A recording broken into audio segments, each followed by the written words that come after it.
Há uma sensação estranha pairando no ar, como se o futuro tivesse sido adiado indefinidamente, não cancelado, apenas empurrado para frente, sempre um pouco além do alcance. É como caminhar em direção ao horizonte. Ele nunca se aproxima, por mais passos que se dê. Essa sensação não nasce do nada. Ela é filha do tempo, um tempo acelerado, ruidoso, saturado de informações, crises sobrepostas, promessas recicladas. Um tempo em que se aprende cedo demais a rir do absurdo, mas tarde demais a confiar em qualquer coisa. Nunca houve tanto acesso ao mundo e, paradoxalmente, tanta dificuldade de sentir que se pertence a ele. As telas mostram tudo: guerras, discursos, escândalos, gráficos, opiniões em guerra permanente. Mas mostram a distância. Tudo parece grave demais para ser ignorado e distante demais para ser tocado. O resultado não é indiferença pura, mas algo mais sutil e perigoso: cansaço moral. A exaustão de quem percebe que algo está errado, mas não encontra onde colocar as mãos. Os antigos chamariam isso de apatia. Os filósofos modernos talvez chamassem de alienação. Hoje, ela veste roupas novas: ironia, humor ácido, silêncio estratégico, cinismo defensivo. Não porque falte sensibilidade, mas porque sentir demais, o tempo todo, cobra um preço alto. Em algum momento da história, cada geração se depara com uma pergunta incômoda: o que será dito de nós quando este tempo passar? Não como indivíduos, mas como corpo histórico, como presença ou ausência. Há gerações lembradas por terem reconstruído ruínas, outras por terem desafiado ordens aparentemente imutáveis.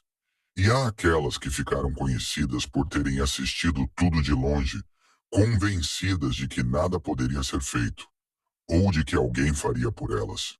O mundo nunca foi justo. Isso não é novidade. O que muda é o grau de consciência que se tem dessa injustiça e o que se faz com ela. Viver em um tempo de crise permanente produz uma ilusão perigosa, a de que tudo é grande demais para ser enfrentado. O sistema é grande demais. O governo é grande demais. As instituições são antigas demais.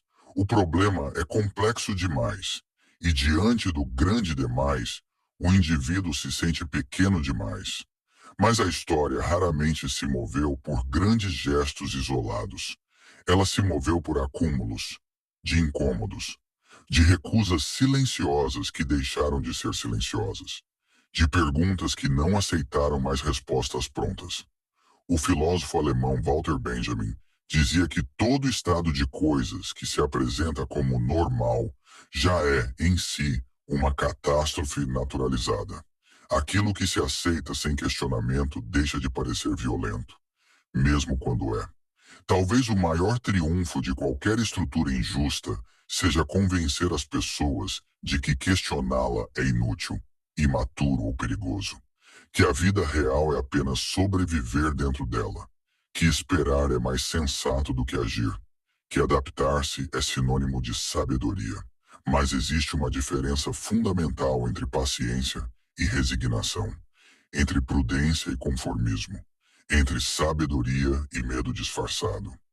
Os estoicos falavam muito sobre aceitar aquilo que não está sob nosso controle, mas falavam com a mesma intensidade sobre agir com firmeza sobre aquilo que está. O erro comum é confundir serenidade com passividade. Marco Aurélio governava um império em guerra e ainda assim escrevia que viver bem era cumprir o dever para com a comunidade humana. Nenhuma ética séria foi construída para justificar a omissão permanente. Quando uma geração herda um mundo em desalinho, ela não escolhe essa herança, mas escolhe, sempre, o que fará com ela.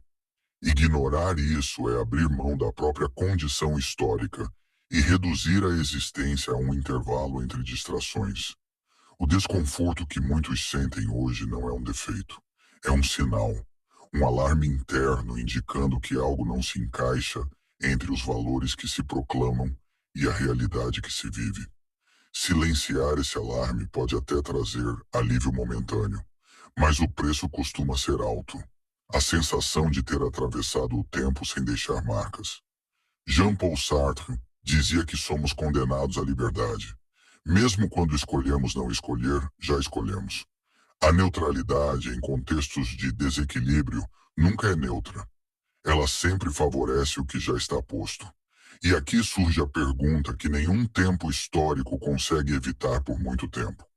O que acontece quando uma geração inteira percebe que algo precisa mudar, mas decide apenas comentar, observar, reagir, nunca agir? Talvez nada aconteça de imediato.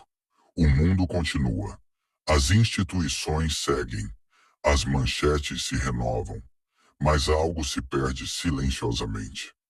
A confiança de que a vida coletiva pode ser moldada por mãos humanas e não apenas suportada. A participação cívica não nasce da certeza de vitória, mas da recusa em aceitar a injustiça como destino. Ela não exige pureza moral nem heroísmo constante, apenas presença. Presença no debate, na crítica, na construção, no confronto de ideias, no espaço público. As ruas ao longo da história nunca foram apenas lugares físicos. Elas foram símbolos de visibilidade, de corpos que se recusam a permanecer apenas estatística, de vozes que não cabem em comentários ou algoritmos. Quando uma geração desaparece do espaço público, alguém ocupa esse vazio. Sempre ocupa. Talvez o maior risco do nosso tempo não seja o conflito, mas a anestesia. Não o erro, mas a apatia elegante. Não o excesso de paixão, mas a falta dela. No fim, não se trata de derrubar tudo, nem de salvar tudo. Trata-se de responder à própria consciência quando ela pergunta, em voz baixa, mas persistente: o que você fez quando percebeu que algo estava errado? Essa pergunta não é coletiva apenas. Ela é íntima. E cedo ou tarde ninguém escapa dela. A história tem memória longa. E costuma ser implacável com gerações que confundiram lucidez com imobilidade. Talvez ainda haja tempo. Talvez sempre haja. Mas o tempo por si só não muda nada.